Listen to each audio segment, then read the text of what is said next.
Anies Baswedan musuh oligarki, koruptor, buzzer RP, penjahat konstitusi, kemenangan rakyat Indonesia di depan mata. Kita tahu saudara, tahun 2024 adalah pemilu yang semua pihak memulai dari nol karena tidak bisa dilakukan oleh calon yang lama, katakanlah presiden saat ini Joko Widodo. Maka semua calon yang bertarung di 2024, benarkah langkah Anies Baswedan terkait politik 2024? Dan sebaliknya, pihak yang kontra dengan Anies Baswedan berusaha untuk menggemboskan langkah politik Anies Baswedan di tahun 2024. Sulit untuk kemudian dinafikan bahwa ada intensi politik, ada keinginan untuk mengganggu secara politik Anies Baswedan. Ya, apapun yang dilakukan Anies Baswedan itu tidak bisa lepas dari politik. Dan ini kan bukan sesuatu yang berdiri sendiri. Memang Anda mengakui itu? Mengakui lah. Itu kan sebetulnya menunjukkan bahwa Anda pemimpin yang buruk. Anies Baswedan musuh oligarki, koruptor, buzzer RP, penjahat konstitusi. Jadi kalau barusan dibicarakan dalam momen kemarin itu, Anies menjadi magnet bersatunya para partai politik, tapi tentu di saat yang sama akan ada musuh-musuh, akan ada orang-orang yang tidak senang pada Anies Baswedan, terganggu kepentingan. Siapa itu? Ya yang barusan, kaum oligarki, koruptor, buzzer RP, dan para penjahat konstitusi. Kemarin saya ketemu dengan Denny JA. Kalau pemilu diadakan hari ini, pemenangnya siapa? Anies Baswedan. Nggak apa-apa, itu kenyataan, ya. Kenyataan yang membuat kita harus segera untuk evaluasi diri. Dan di kelompok kita itu terlalu banyak, di kelompok sebelah hanya satu. Itu kelebihan mereka. Mereka begitu solid, mereka begitu sabar, dan kita begitu terterai-berai. Jadi bagi saya sekarang saya mengajak teman-teman saya social influencer adalah bagaimana kita menciptakan sistem, karena sampai detik ini kita tidak tahu siapa yang akan dicalonkan sih. Ada Pak Tito, ada Pak Ganjar, ada Pak Denny Siregar mungkin, ada Pak Ade Armando gitu ya. Kalau Pak Ade jadi presiden, wakilnya Fahira pasti. Itu akan damai Indonesia. Atau Mas Eko gitu ya. Jadi ini kondisi yang akan kita hadapi sekarang ya. Ya kalau kita melihat hari ini fenomena di mana-mana ini terus elektabilitasnya naik. Bahkan di beberapa daerah yang Pak Anies belum terlalu dikenal sebelumnya, hari ini sudah begitu mengenal. Karena tentu tidak terlepas dari aksi-aksi yang beliau lakukan, karya-karya, prestasi-prestasi yang dia tunjukkan. Dan begitu ya. Sebenarnya kemenangan rakyat Indonesia di depan mata melawan segala kezaliman ini bisa kita amanahkan melalui Anies Baswedan. Amin, amin ya rabbal alamin. Helmi mengajak masyarakat untuk menentukan dua hal, yakni tumbangkan rezim dan menangkan Anies di 2024 nanti. Wow, tumbangkan rezim ini atau kita bahu-membahu menangkan Anies Baswedan. Cuma itu. Sekarang ini sudah terjadi kehilangan kepercayaan terhadap Anies. Dan saya rasa memang Anies ini tidak melakukan pekerjaannya dengan baik. Dia tidak bisa menjelaskan semua persoalan, dia hanya bahkan menyalahkan atau pemerintahan yang lama. Jadi memang dia buruk ya. Dan itu memang kalau Anda katakan apakah kalau kita mengkritik itu artinya politis? Iya. Anies Baswedan hari ini memang menjadi simbol perlawanan terhadap oligarki. Karena bagaimana sepak terjang beliau dalam awal-awal era pemerintahan mencabut izin 13 reklamasi. Itu kan yang betul-betul ditentang oleh Luhut Panjaitan. Dan siapa para pemilik bisnis yang ada di sana? Ya tentu kalau dalam bahasa perbincangan publik, oligarki. Kemudian misalkan hari ini Anies Baswedan ingin upah yang diterapkan oleh UMK Jakarta itu dinaikkan, ternyata dibatalkan oleh pengadilan. Hari ini banding Pak Anies. Ini bentuk perjuangannya terhadap rakyat.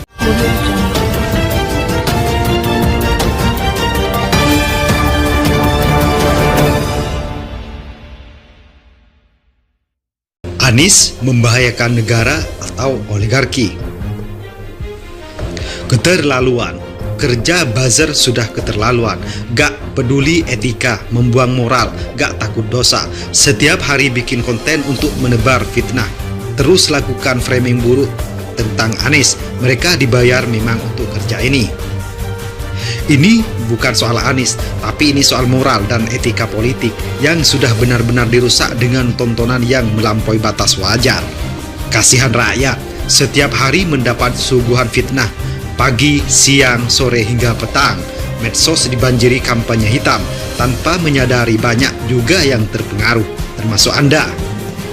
Ruang publik berantakan, logika dan akhlak rakyat terus-menerus dirusak oleh segelintir orang yang hanya tahu soal proyek buzzer.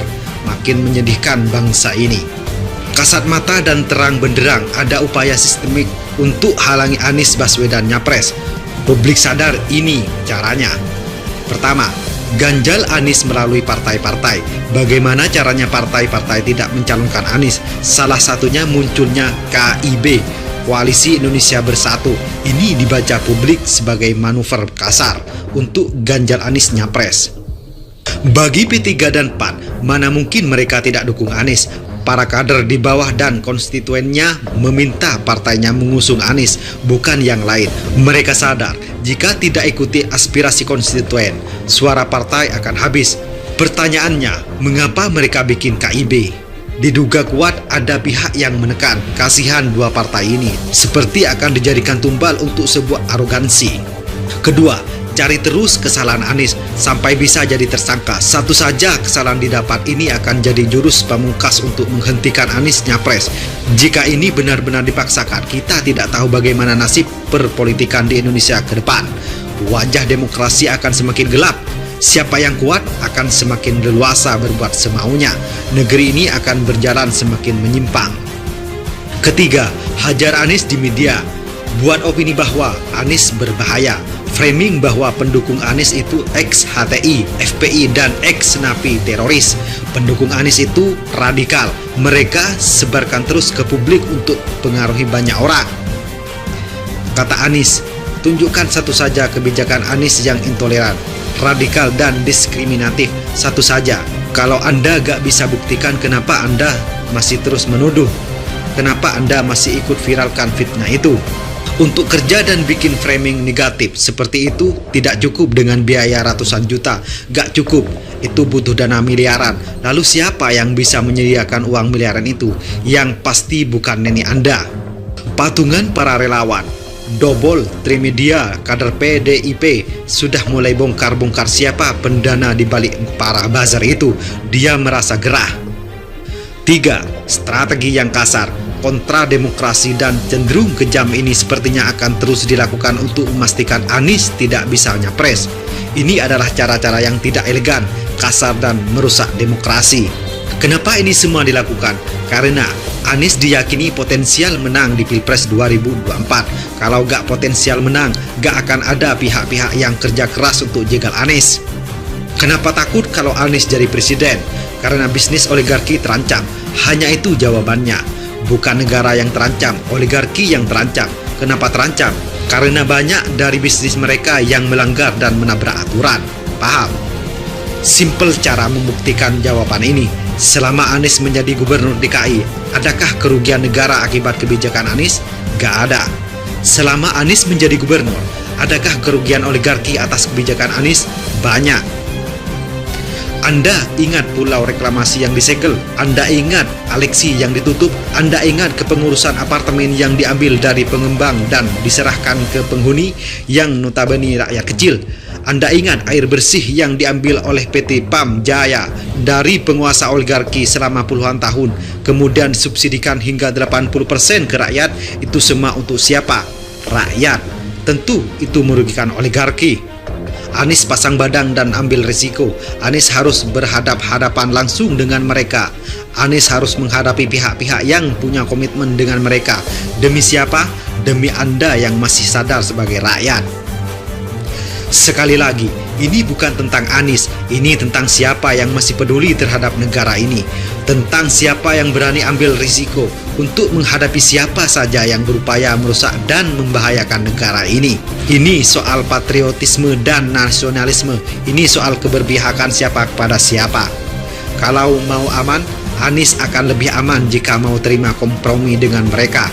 Terima suap ratusan miliar hingga triliunan. Tapi tidak, Anies memilih untuk selamatkan negara ini. Anies memilih berada bersama rakyat.